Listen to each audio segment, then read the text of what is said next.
Hello, welcome to Musing Heavy yet again, the website devoted to alternative reflections on hard rock and heavy metal. My name is Stephen Meyer, and in this particular YouTube presentation, we'll be looking at part two, I guess, of going through my essay entitled The Need for Extreme Dangerous Music, even if you hate bands like Celtic Frost and Mayhem.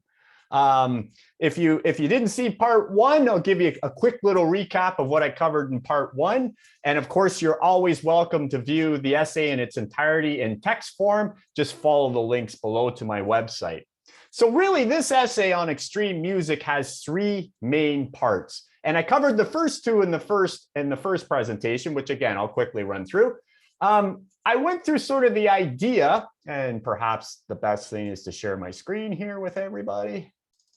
So if you're following along with me with the text or however you're doing this, as far as extreme music is concerned, in the first part of the paper, I talk about the idea that it is a very subjective concept.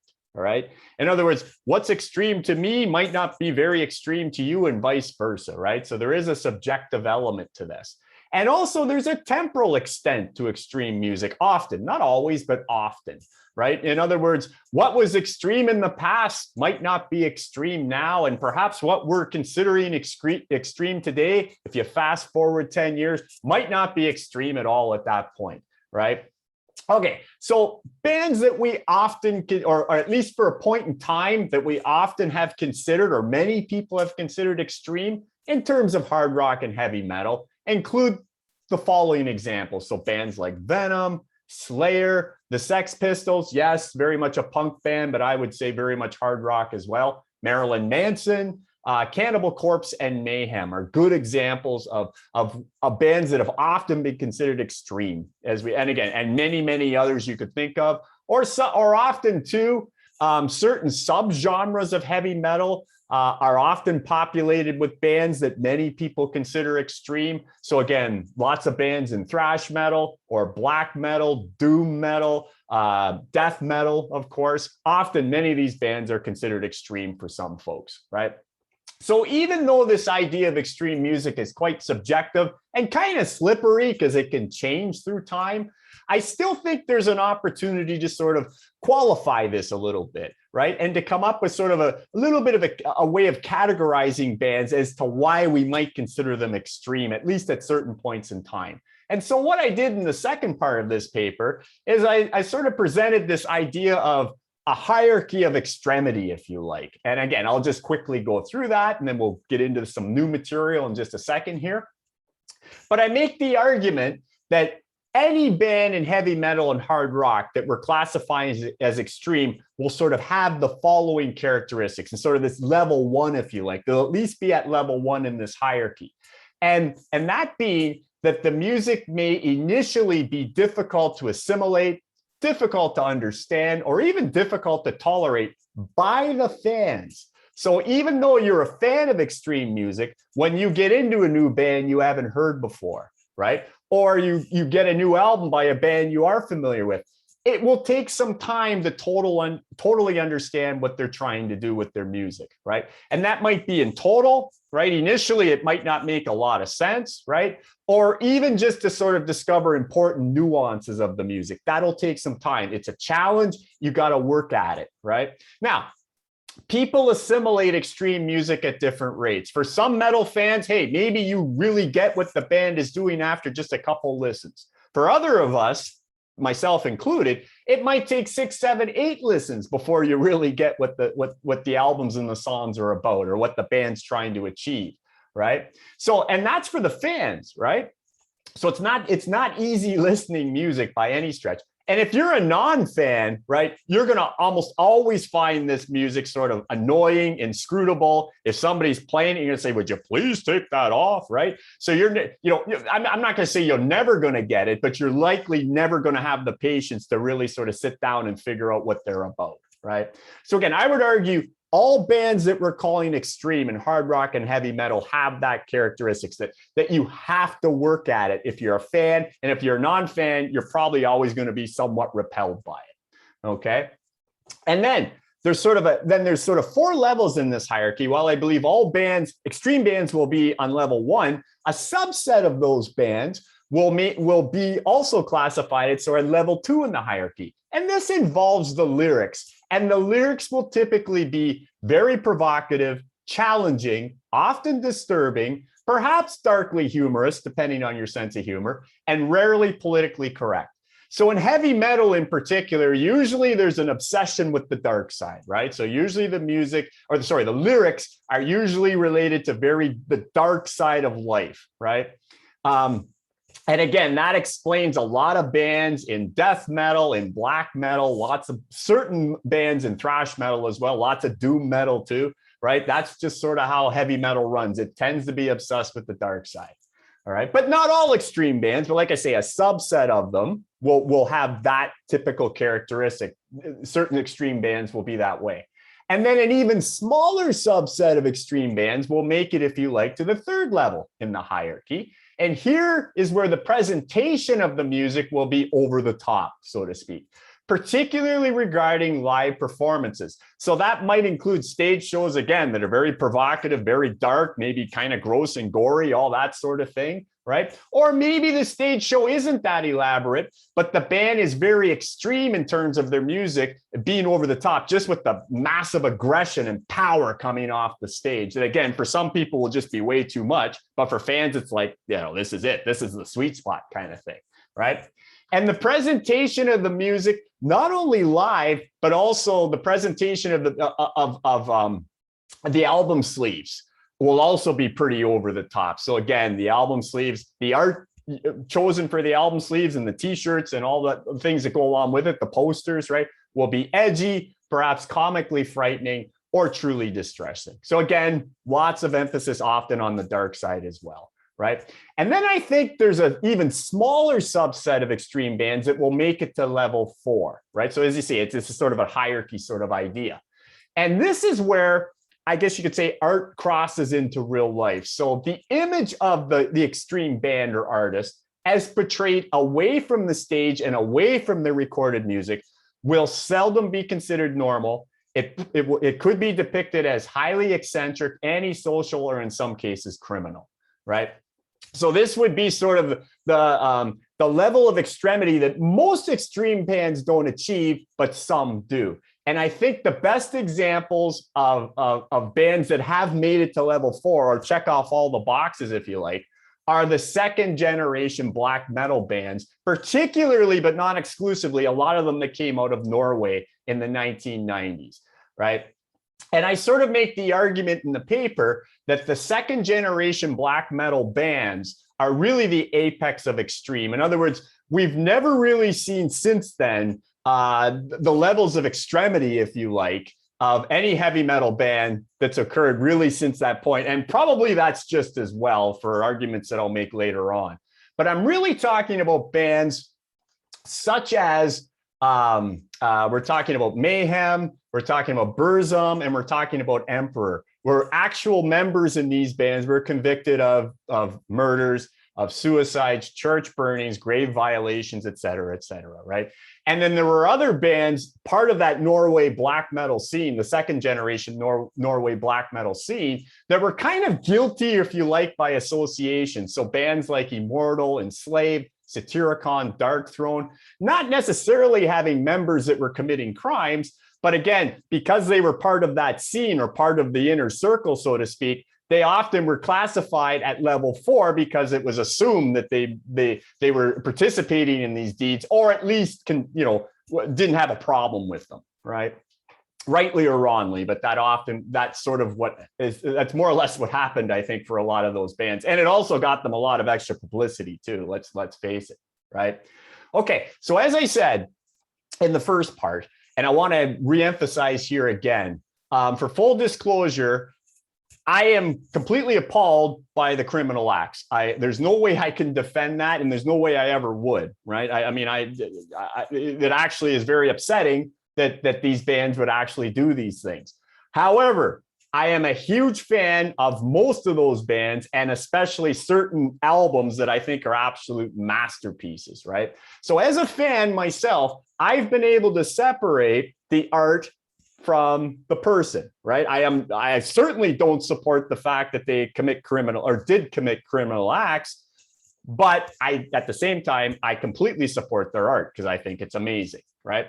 I totally understand that there's a lot of fans and indeed metal fans and indeed probably extreme metal fans that will never support these bands because of the criminal acts. And I totally get that. You might think, I don't care how good Mayhem's music is. This band is associated with actual criminals who killed people, and there's no way I'm not going to support their music. Totally get that. And then I'm sure there's other metal fans who don't mind extreme music at all. Hey, I like fast music. I like thrashy stuff. I like music that challenges me. I don't mind the time changes. All that's really cool. But I'm not into the dark side. As soon as they're getting in all that dark stuff, I'm off. So you would be a fan that's basically at stage 1 in the extremity hierarchy, and you're not really going to be, connected with bands that are on stage 2, 3, or 4, right? Totally get that. Totally makes sense if you're that type of fan. And then the majority of fans, heavy metal fans or otherwise, aren't going to like extreme music at all. So you don't even get into this hierarchy at all, right? So if you're a fan of hard rock and heavy metal, you're going to listen to bands like Aerosmith and Kiss and AC/DC, perhaps Metallica. Awesome bands. I love them too, right? But you're not going to be into extreme music at all. Totally fine. But the argument I'm going to make in the rest of this paper is the idea that even if you're not a fan of extreme music, it's still better that it's better for all of us, all metal fans, and I would argue all music fans everywhere, that we do have extreme bands. That's good for everybody. Less the criminal activity, but short of that, we're all better off that we have these bands that push the envelope for reasons that I'm going to get into right now. So I'm sort of calling this last part of the paper the universal benefits of extreme music. And I've got sort of 3 quick subsections that I'll go through that, again, where I really believe we're all benefiting in some way that we have this extreme music. Okay, the first one has to do with what I'm sort of titling solving puzzles. Because you might wonder, I mean, especially if you're somebody who doesn't listen to extreme music, why do you do this? What do you listen to this noise for? What are you getting out of this, right?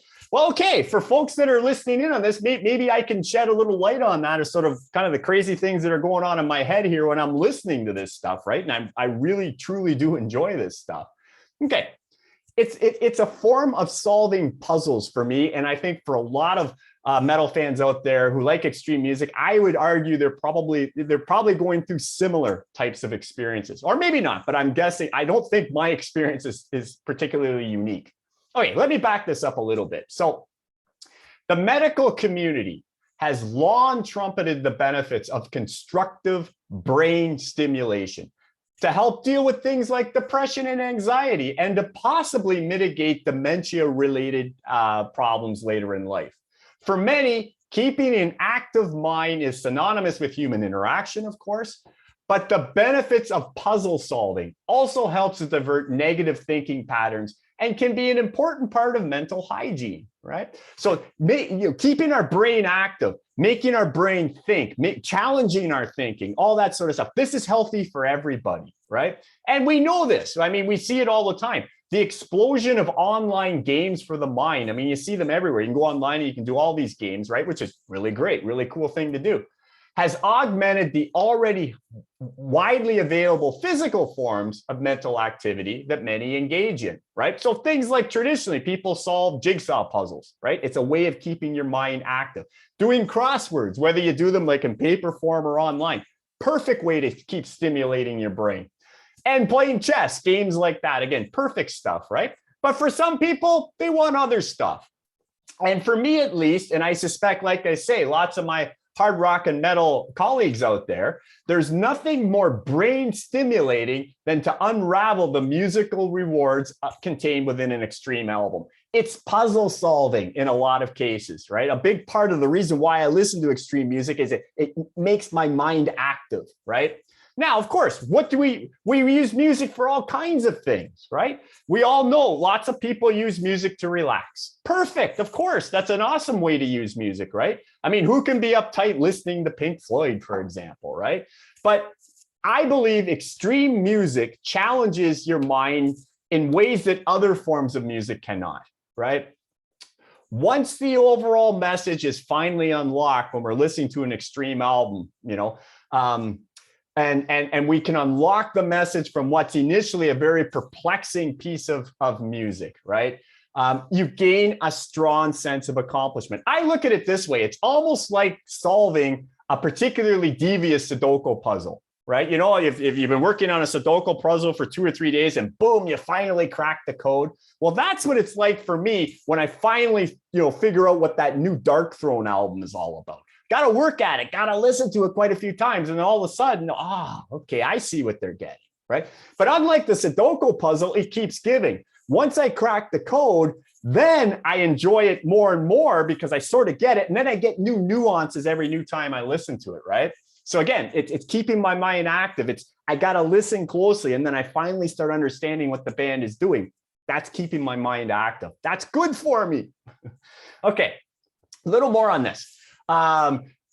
Little personal experience I've had with a particular band might be instructive at this point. So my experience with the second generation black metal band Emperor might be a good example of sort of the process I go through with some of this stuff. So a little background again. I had been a fan of early black metal really from the beginning, right? And I got what the first generation bands were doing almost from the onset. So you might remember, again, if earlier in the paper, I sort of defined what the first generation black metal bands were and then what the second generation were, et cetera.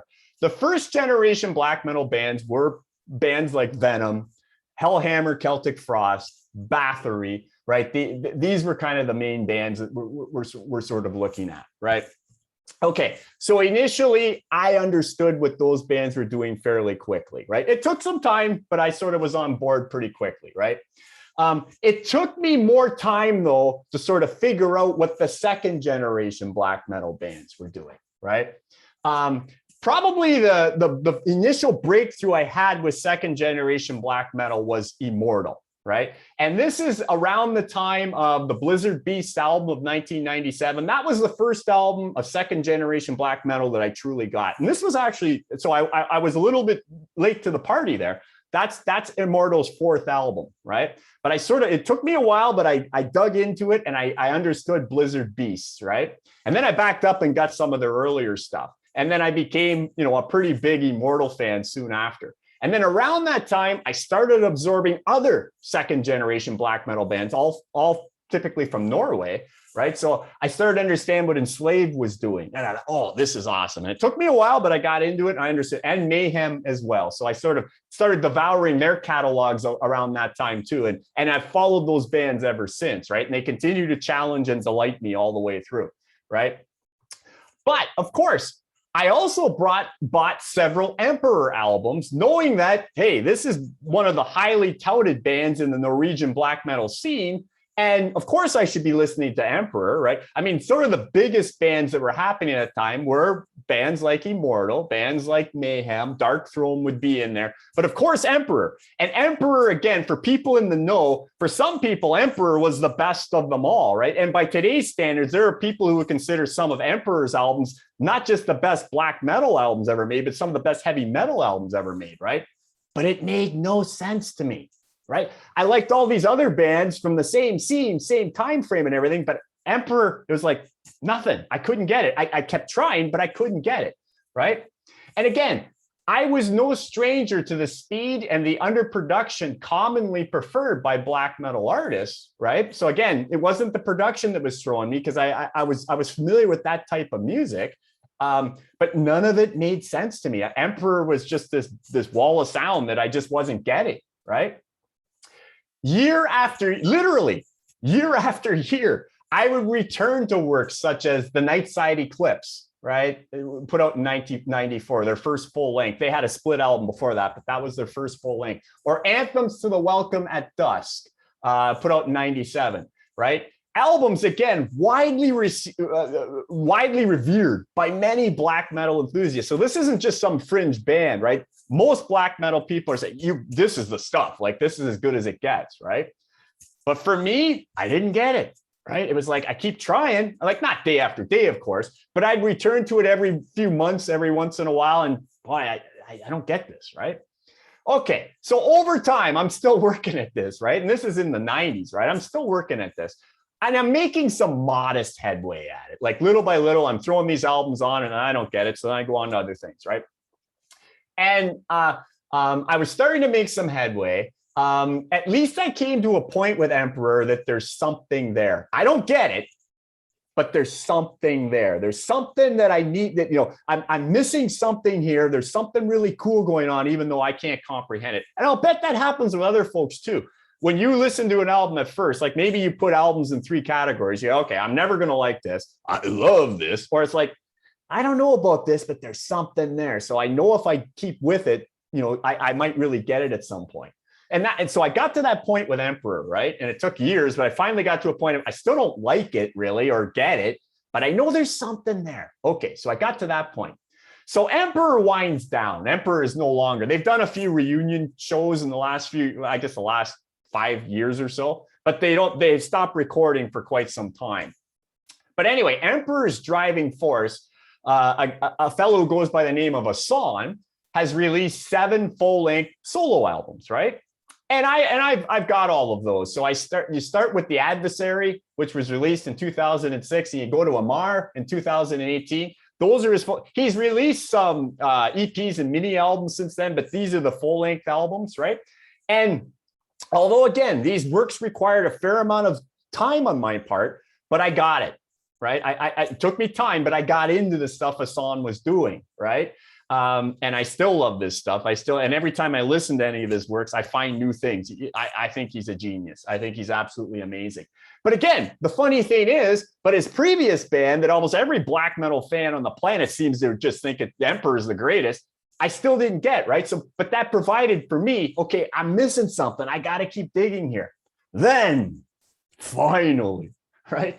One day in 2019, right? So look how many years, right? I'm digging away here.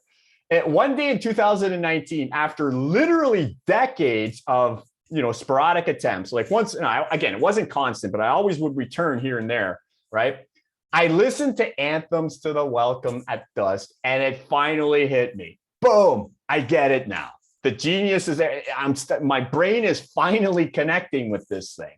And once I got it, I remember playing it daily for over a week, right? Just because again, it's, I got it. And so you're just so into it. And then I'm hearing new things all the time after that. And I've appreciated it ever since. And then soon after, my brain finally started to decrypt the other Emperor albums too. There are only 4, 2 others after that. And now I can safely say I am really on board with what Emperor did. And of course, as I said, I love the stuff Asan was doing anyway, right?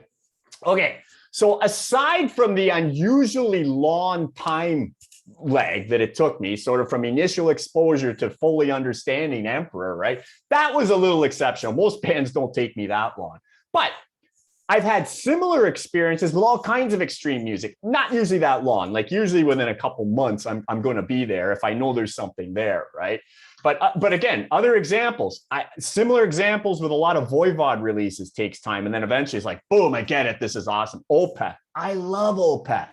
They continue to challenge me all the time because they do different things every time out, right? So I never get it right away. But when I keep digging, boom, right? But in my initial exposure to Opeth did take some time, but finally it was there. Meshuggah, same thing, right? Napalm Death.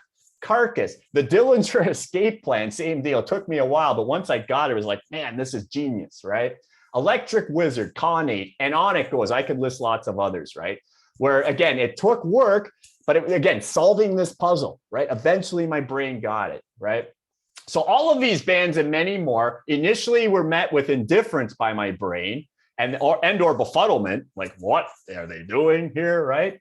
And then eventually, many of these bands have released albums now that have become all-time favorites for me, right? So, okay, so of course, right? So you might say, well, what, is this always just going to be work for you? Of course not, right? Most fans of heavy metal don't want to work every time they indulge their ears. Some days the comfort food, if you want to call it that, of bands such as Saxon or Wasp or the Ramones hit the spot perfectly. Saxon, love Saxon. They got like a zillion albums. They're one of the most important bands from the new wave of British heavy metal movement, right? And I still buy their new albums when they come out, and I still think they're great, but I can digest Saxon really quick. Or if I'm going backwards and listening to an old Saxon album like Wheels of Steel or Strong Arm of the Law or Denim and Leather, or any of that great stuff, right? I still enjoy it. I really get into it, but I can't say I'm learning anything new from it, right? I get it, and it's always great, and it always feels good. It's not like the extreme stuff where every time I hear it, even if I totally get it, when I listen to that album, I hear new things. My brain just keeps getting stimulated, right? Okay.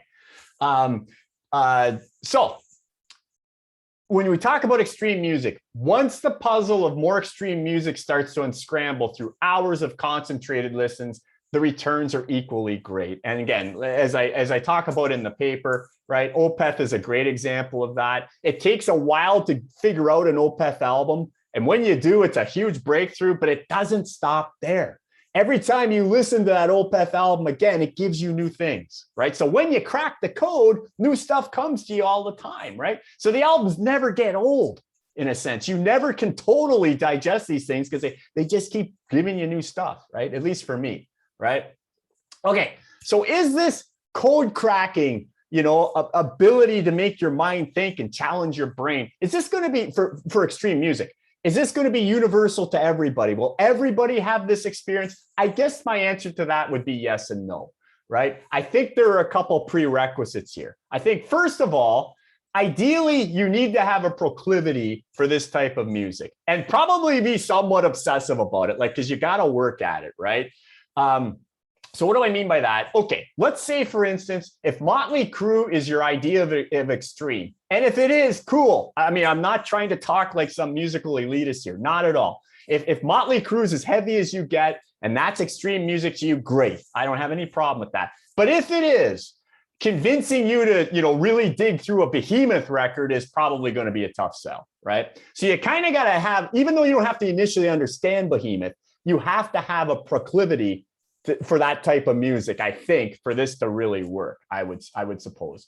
Or if you're the type of person who likes music in a much more casual way, right? It's just to relax, or it's just for background music. I just like to have something on, right? Or maybe you're the type of person that's content with classic rock staples, and you really just enjoy listening to essentially the same soundtrack over and over again. Again, if that's what your thing, cool. That's awesome. Like, music works for people in different ways, and it's sure not for me to tell you how to listen to music, right? But if you are that type of person, again, it's unlikely you're going to put the time in needed to sort of get this sort of brain challenging advantages from extreme music. Again, it probably won't work for you, but I won't say it won't, because it might still, right? However, if you are the type of music aficionado who relishes new and unfamiliar sounds, such as, I would argue, at the extreme end of metal and hard rock. And you know what? I'm sure jazz and classical enthusiasts have the same experiences with different types of music, right? Then the Rubik's Cube that is Mr. Bungle can be a great way to spend a few hours, right? So one person will nurture their brain with computer games. Others would rather play Scrabble, right? Some, again, stimulate their brain waves by acquiring a new language. And others just learn simply for the sake of learning. All awesome, all amazing, right? And some of us fire up our synapses with Sons of Apollo, right? So whatever you do, the more that people everywhere practice brain-mind activities, the healthier we become as a society. And for a subset of us listening to this crazy noise, hey, we're doing ourselves a big favor. We're stimulating our brain, and we're doing the right thing. Okay. All right.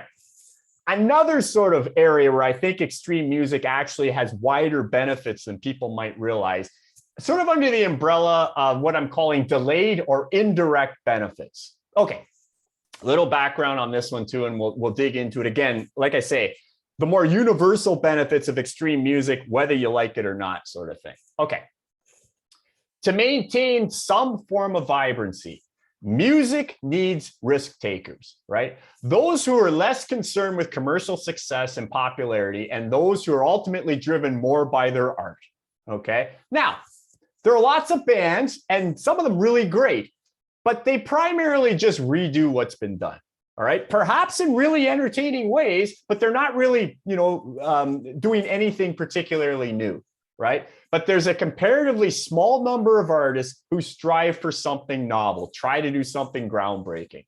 And often, more times than not, these are the musicians that we often consider extreme, at least for a period of time, right? Some of the greatest artists are really not of their age, right? Their music we figure out how great their music was often way after the fact, right? But they're incredibly important at pushing the boundaries regardless, right? So with the most innovative musical artists, it's pretty usual that only the most adventurous type of fan will have time for these wild and irrational musicians, right? But eventually the benefits become broader, right? It's almost like technology and diffusion theory in a way. When new technologies hit, there's only a small number of adopters in the early stages. So it's like when you got a new band that's doing something really strange in heavy metal, they're only going to have a small fan base to start with because most people are just not going to get it, right? But eventually, that really innovative artist, those benefits will start to become broader, right? And how does that happen? Well, it's essentially diffusion. Just like any idea or any technology eventually diffuses over time and space, the diffusion of more extreme musical ideas to a wider audience comes in primarily two forms, right? On one hand, time erodes. Time actually is what allows us these ideas to eventually get to wider audiences. Time erodes some or most of the extremity as the artist evolves or devolves, if whatever you want, towards more palatable presentations. How many examples, especially for people out there who listen to extreme music, how many examples can you think of where the band starts off really extreme, say in the first 5 years of their formation, maybe the first 2 or 3 albums, and then becomes less extreme with time? I'm not saying they become mainstream, although perhaps some do, right? But they edge closer to the mainstream. That tends to be the trend. It rarely happens the other way, that a band starts out extreme and inscrutable to most people, and then just keeps becoming less and less understood. Usually they become more and more understood by more people through time. That tends to be the trend. And usually it's because the artists themselves become more and more understandable to a wider selection of people because their music becomes tempered. It calms down. It becomes more understandable with time, right? But it's also the audience. It's not just the artist sort of edging up towards the mainstream. The audience eventually catches up to what the earlier innovators were doing. And sometimes, I'm going to talk about this a little bit too, sometimes the way the audiences catches up to the most innovative extreme artists, they benefit from intermediates. Other artists that sort of bridge them to that area, to the most innovative, right? So you've got a very innovative band and you've got a more widespread audience, right? There's often intermediate bands that sort of link the two together, which I'll talk about a little bit too. Okay, so as alluded to earlier in the essay, when we talked about Alice Cooper and Black Sabbath, right?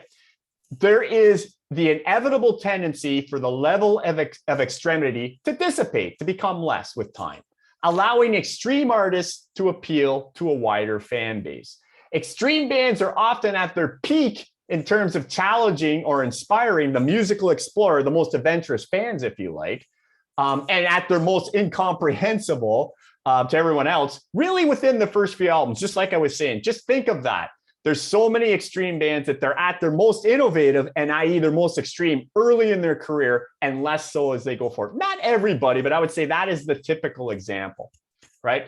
Okay, it's true of the apex of extreme that I was talking about. When I was talking about those second generation black metal bands, every one of them, I would say, that's the trend that's gone on. So with respect to those second generation black metal bands, compare Mayhem's De Mysteries Satanis, the 1994 album, right? Or even the EP before, the Death Crush album, compared to what Mayhem was doing then, compared to their Grand Declaration of War album in 2000. And really everything Mayhem's done since then. Big difference, huge difference, right? I would argue the later Mayhem, again, a long way from mainstream. Don't get me wrong here, still very extreme, but definitely more comprehensible to a wider range of fans than the earliest stuff, right? How about Immortal? compare Immortal's Pure Holocaust that was released in 1993 to The Heart of Winter, which was released in 1999. So again, not big gaps in time, but Immortal changed quite profoundly over that time. They're still a great band and they're still extreme, but they're a very different band compared to what they were doing around Pure Holocaust. Pure Holocaust, by today's standards, would still not be tolerated by only a very, very select few are going to be able to tolerate that album, even though it's an absolute landmark. Whereas Heart of Winter and everything really Immortal's done since then, so Sons of Northern Darkness, Damned in Black, and a lot of this stuff, I think most heavy metal fans could probably, if not really like it, at least get what they're doing. The early stuff, forget it. It's going to be a very select number of people. And I would say the same thing for Mayhem, maybe to a lesser degree, but yeah.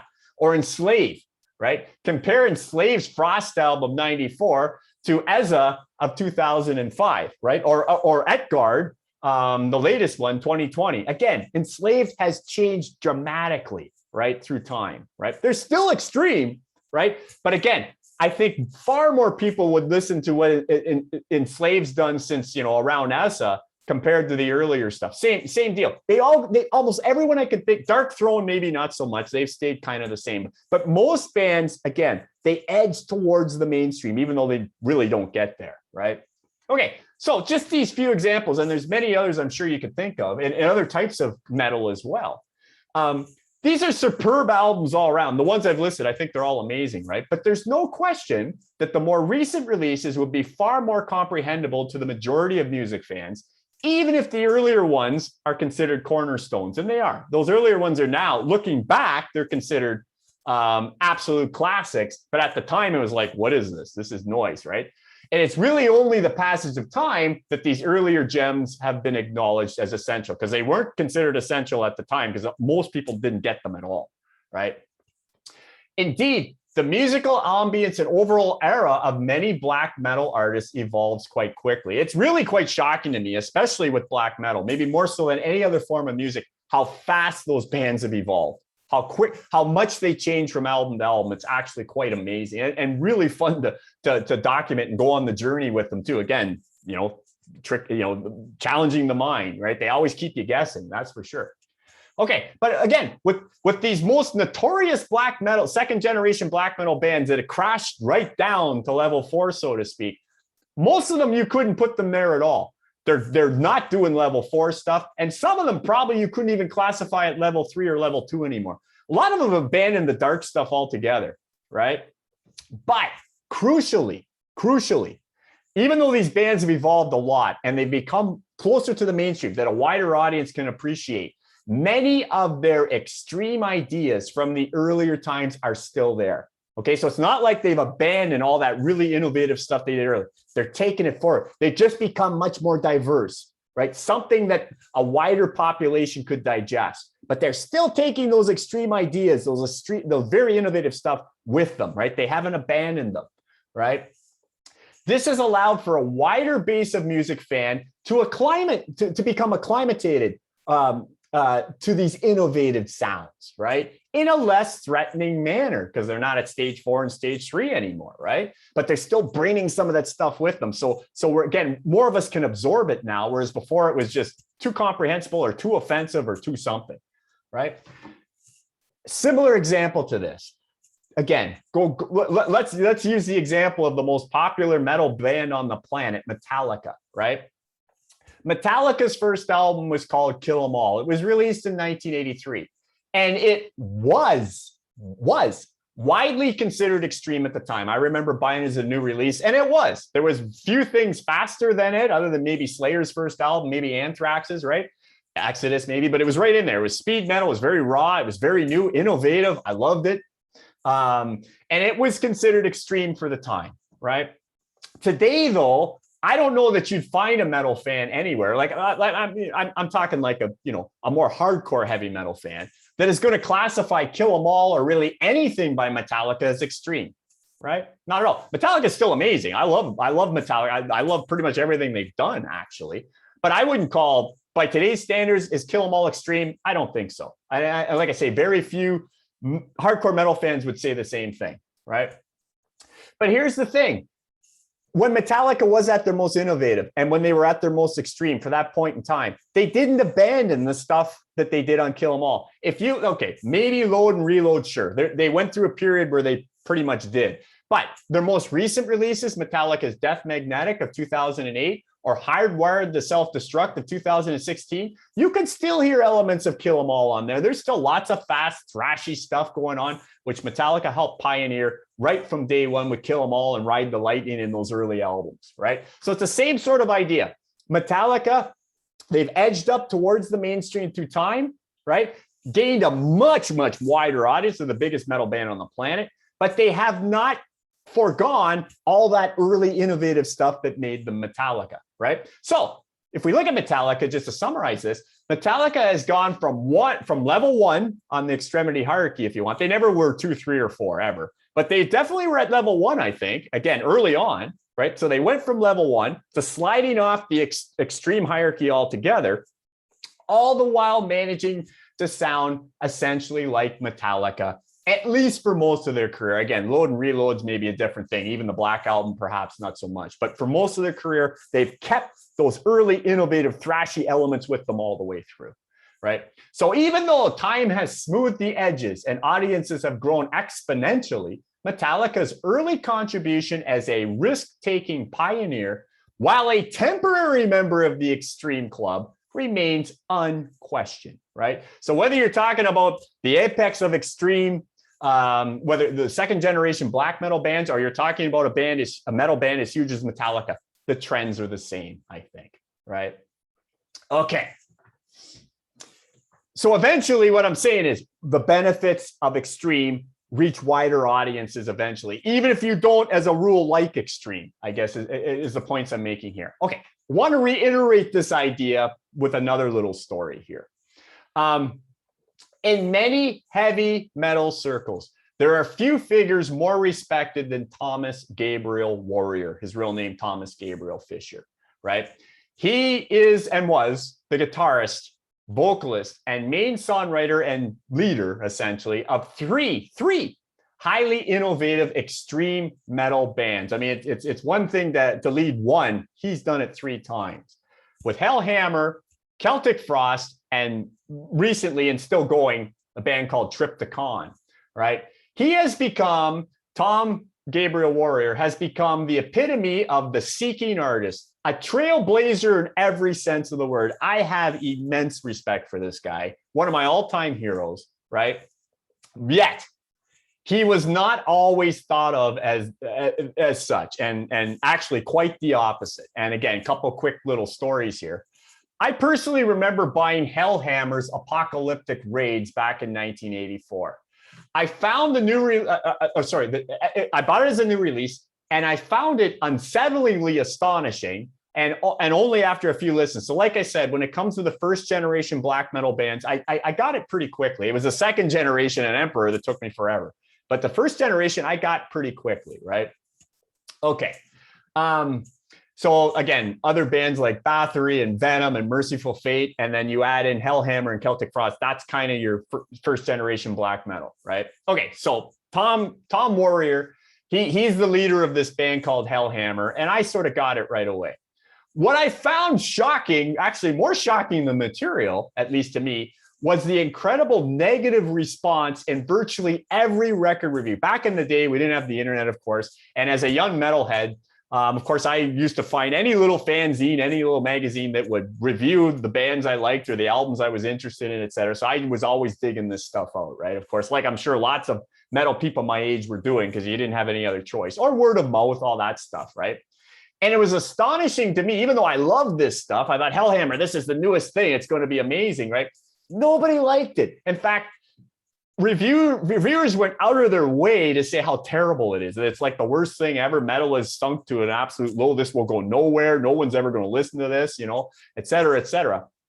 And even in my own little circle, every person in my limited sphere of metal acquaintances seemed to hate this thing as well. To the point it almost made me thinking, like, am I way off here? Why do I like this? Nobody I know likes it. Every review I've read is they hate this thing. And I'm like, what's going on here? Anyway, a few months later, Hellhammer reemerges as a band called Celtic Frost. Now, today, Celtic Frost is considered one of the most groundbreaking metal bands ever, right? But at the time, it was rare to find any favorable appraisals of Celtic Frost as well, especially the earlier releases. So yes, there was at this point though, at least with Celtic Frost, I was noticing at least there was a few people that were giving it a little bit of credit. So a few people were, but most people was, again, garbage, terrible, and you don't need to hear this sort of thing, right? So a few people though in the metal underground were starting to catch on. And understood the enormity of albums like Morbid Tales, Emperor's Return, and Megatherion, which to me is one of the greatest heavy metal albums ever by anybody. Anyway, story for another day. Then Celtic Frost gets to 1987 and they release Into the Pandemonium. Now, this one did generate some press. They got more publicity than they ever did before. But again, largely because of the risks they took, not that everybody necessarily liked the music.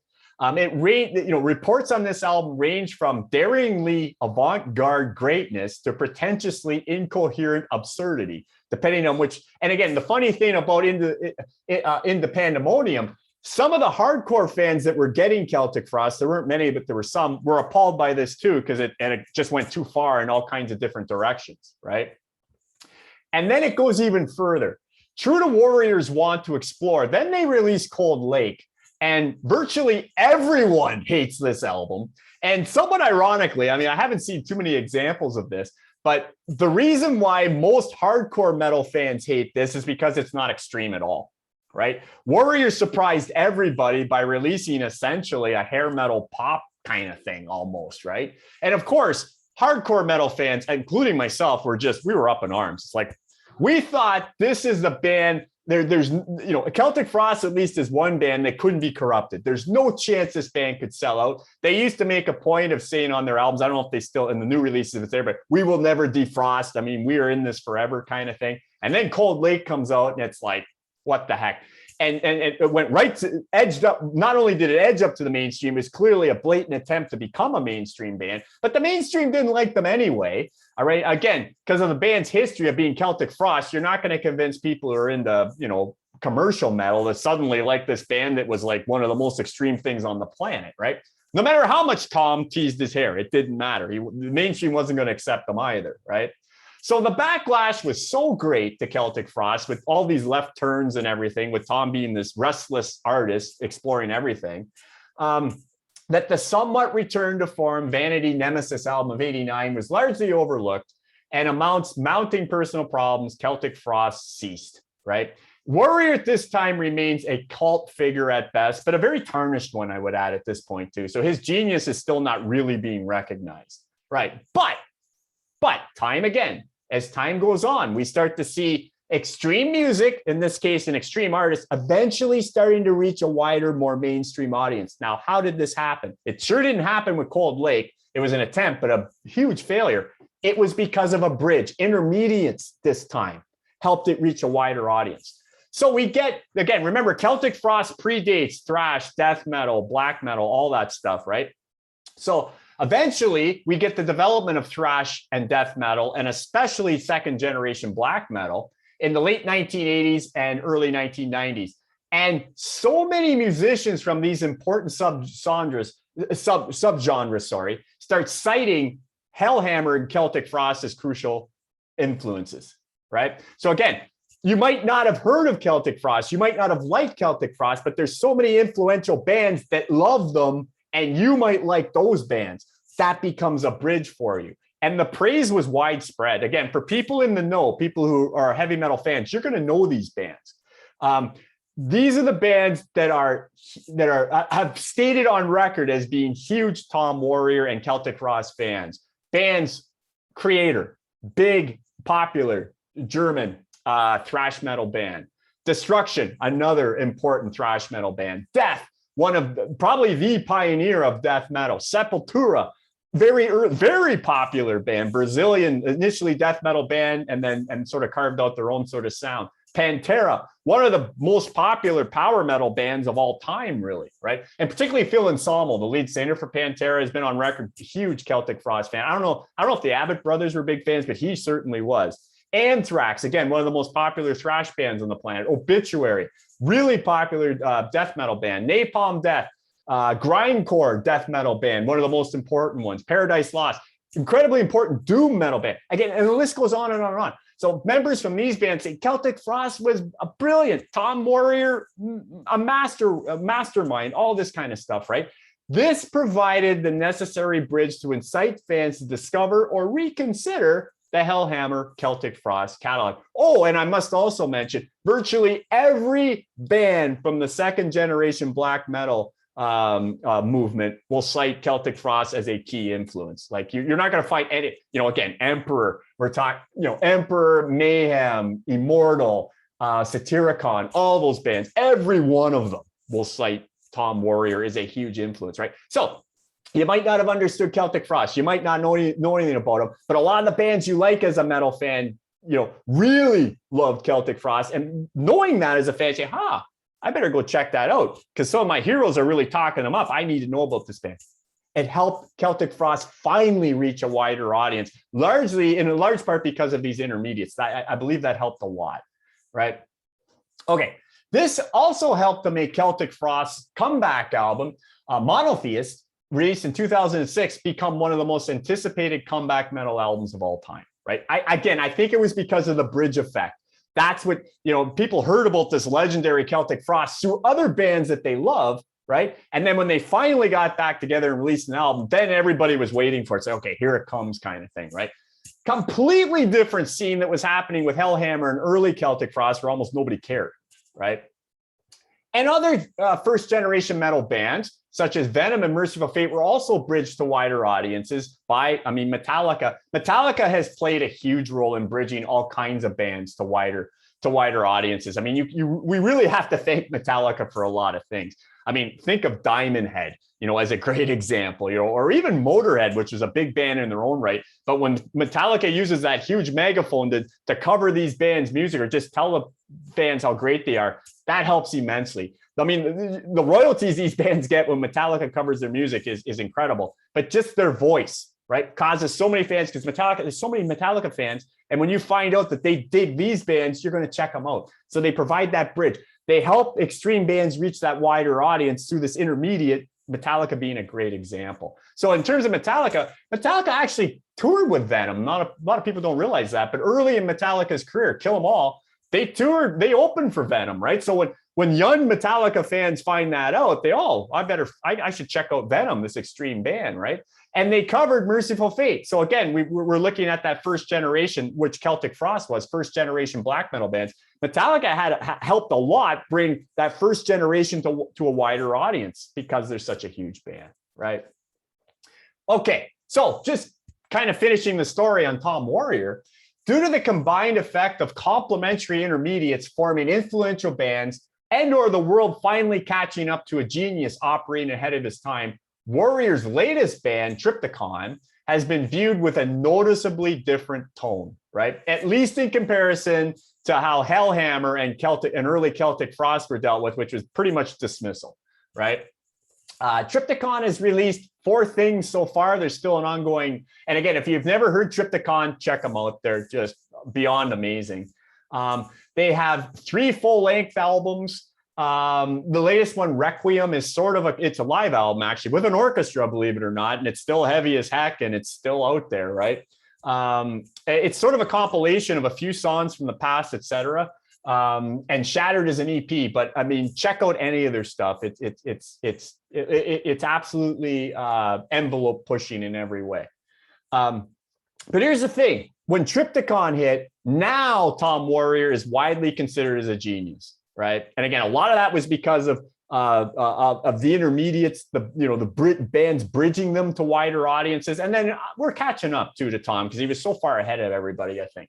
And so the reviews for Triptychon, it hasn't been this sort of snarly dismissal like his earlier bands. It was like either the reviews have actually been, most that I've seen have been great for anything Triptychon's done, or at least people are saying, okay, it's not my cup of tea, but certainly I understand the importance of this music kind of thing, right?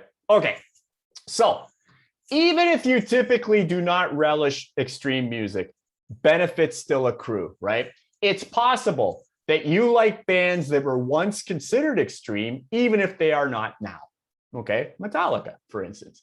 But those early tendencies help form the sound you admire today. So maybe you don't like it when they were an extreme band. You like them now when they've edged up more to the mainstream. But it's those extreme elements that they've carried forward that makes them the band you like today, right? So it's important that they were extreme for at least a point in time, or you don't get the form they're in today, essentially, right? Or it's possible that some non-extreme artists you listen to were or are fans of extreme bands, and this on some level influenced them to create the music you enjoy. So maybe you love Pantera, but you never liked Celtic Frost, right? But part of what made Pantera Pantera was Phil Ensemble's love for Celtic Frost, incorporating some of those ideas into the cool stuff he did with Pantera, right? So even if you totally hate Celtic Frost, you won't get Pantera quite in the same form you got if it wouldn't be for some of those extreme bands. And Phil Ensemble loves all kinds of extreme music, even if Pantera is not especially extreme, right? Get what I'm saying there? Okay. Or perhaps you just need to catch up, right? With musicians who once were heard as too extreme and you need to revisit them with new ears today, right? I.e. my experience with Emperor in some ways. Okay. Last little section here. Okay. The boundaries are getting clearer, I hope. So we, of course, I've just been going on and on here about how important extreme music is and how much good it does for me, et cetera, et cetera. But let's face it, extreme music, especially in heavy metal, has always been at odds with other parts of society. So I just want to address that a little bit in this last part. So there has been deliberation, sometimes very heated, between fans of extreme music and particular segments of wider society considerably less impressed with the art form, to put it very gently. Usually the crux of the debate centers on if and or when boundaries of decency and or safety have been crossed, and what, if anything, should be done to remedy this situation. Through time, actions have been taken against so-called extreme musical groups, usually directed at hard rock and heavy metal by far, I would say, but also the rap community has had to deal with this as well. And what are these measures that are often taken? Forbidding undesirable or dangerous bands, in quotation, right, from playing in certain cities. And again, maybe you don't see that as much anymore, but I remember back in the day, Black Sabbath, for example, used to have concerts routinely canceled in parts of the southern parts of the US. The Sex Pistols' first tour, most of it was canceled, right? Again, because they're too dangerous and we're not going to have them play here, kind of thing, right? Other measures that we're taking: suing or charging artists under obscenity laws, attempting to hold musicians accountable for crimes or tragedies committed by the fans, not the bands, the fans, right? And or placing warning labels on offensive group album covers, which actually helped album sales, but obviously that wasn't what they were intending to do, right? So people who agree with these undertakings, I would say either subtle or quite blatant censorship, essentially. People who agree with these undertakings see them as necessary safeguards, especially in protection of minors. People who are against these types of actions will inevitably point to free speech and the dangers of censorship on art and culture in society. Of course, most fans of hard rock and heavy metal, whether you like the extreme form or not, found the warnings of satanic backward messaging. I don't know if you remember that. I remember, again, going back in the 70s and 80s, they used to actually play, Judas Priest and Led Zeppelin and Black Sabbath albums backwards to try to identify these backwards satanic messages. Apparently we were getting subliminally and didn't know it, so we were being controlled, whatever, right? I mean, again, this stuff was going on. You Google this if you want more information. So we found, as hard rock and metal fans, this stuff kind of absurd. We also found proceedings that would seek to make Ozzy Osbourne and Judas Priest legally responsible for fan suicide as absurd. That happened. I remember, again, you can Google this. I remember Rob Halford testifying on behalf of Judas Priest. Very sadly, a couple Judas Priest fans did kill themselves, allegedly listening to a Judas Priest album called Stay in Class. The song in question was Better Than You, Better Than Me, which is kind of weird because it's the only song in the album Judas Priest didn't write. But anyway, apparently the parents and the lawyers, et cetera, wanted to sue Judas Priest for damages because in their mind, it was because of the band's art that these lads sadly killed themselves, right? the court didn't. The court didn't agree, and we would have a very different world if they would have. I mean, we really dodged the bullet there. Again, totally sad for the tragedy, but blaming Judas Priest is pretty rich in my view. And then another example that many of us found absurd, metal fans, the censorship campaign of certain religious groups in the labeling endeavors of the PMRC. Again, Google that if you're interested. That did go through. In fact, those labels you see on certain CDs and albums, etc., right? That really starts with the PMRC. Most of the bands they designated as obscene or whatever were usually metal bands, but there were some rap bands in there too. As I said, weirdly enough, it actually helped the band sales. I don't think they anticipated that, but anyway, it was a form of censorship, at least it was attempted. Okay. So this debate between people who love extreme music and think it should not be censored in any way and those who think it should be will unlikely to ever conclude, but that does not mean that there hasn't been some common ground. And I think we actually have more common ground today than we realize.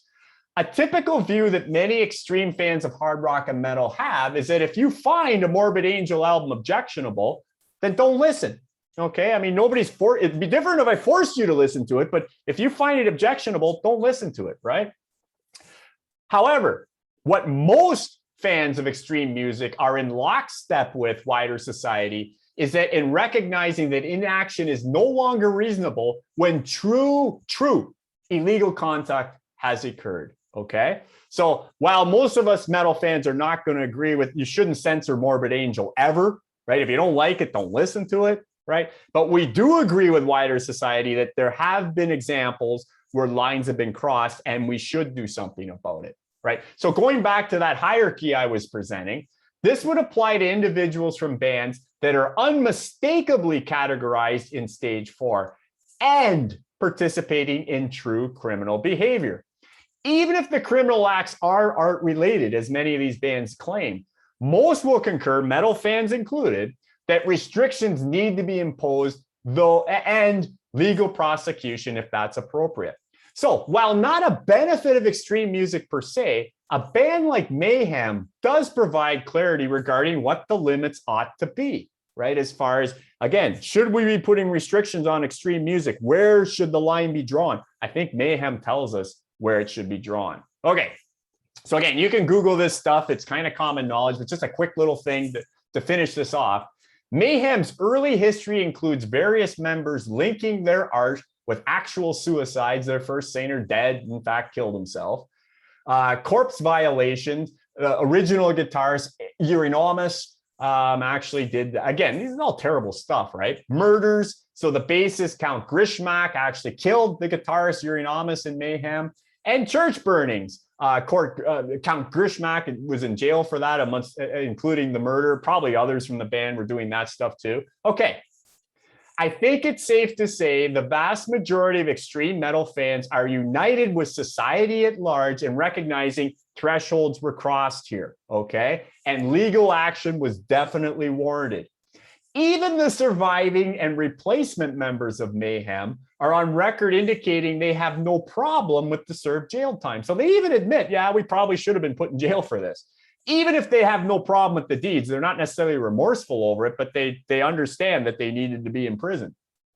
So clearly, there's a big difference between black metal, death metal, thrash metal band groups writing about murder and someone from that group actually murdering. It's miles apart, okay? Indeed, there is just as much that separates a fan of metal who commits a punishable offense from the actual artist. The fan chose to act in a criminal way, and what they do for entertainment is irrelevant, okay? It's almost embarrassing to explain this, as I believe it should really be common knowledge. But I think there's still a double standard when it comes to heavy metal. The separation between audience and artist and what the artist actually does seems very clear to people who watch horror movies and slasher movies, etc. Right? Nobody's saying that the people who wrote Friday the 13th should be thrown in jail for their art, right? Or censored or whatever, or muzzled or whatever, right? But heavy metal, yeah, some people still seem to think that. So for those who think that black metal and other forms of extreme heavy music should be banned or manipulated in some way to save us from ourselves, let me assure you, we get it. We're not idiots, okay? We know just because we listen to a band that's talking about murder that I'm not going to go out and pick up an axe, okay? We're not that stupid, all right? So Mayhem, for example, deserves to be acclaimed as one of the most important innovators in extreme metal, and their music in completely unfettered form should be available to anyone who wants to hear it. And if you don't, that's fine, right? However, when the band members committed crimes in conjunction with their art, it's obvious that that particular version of level 4 in the hierarchy crossed the line, and the need for appropriate legal recourse was indisputable. Thank you for listening. And feel free to share your comments either below the screen or visit my website. Thank you very much. Have a happy, heavy day.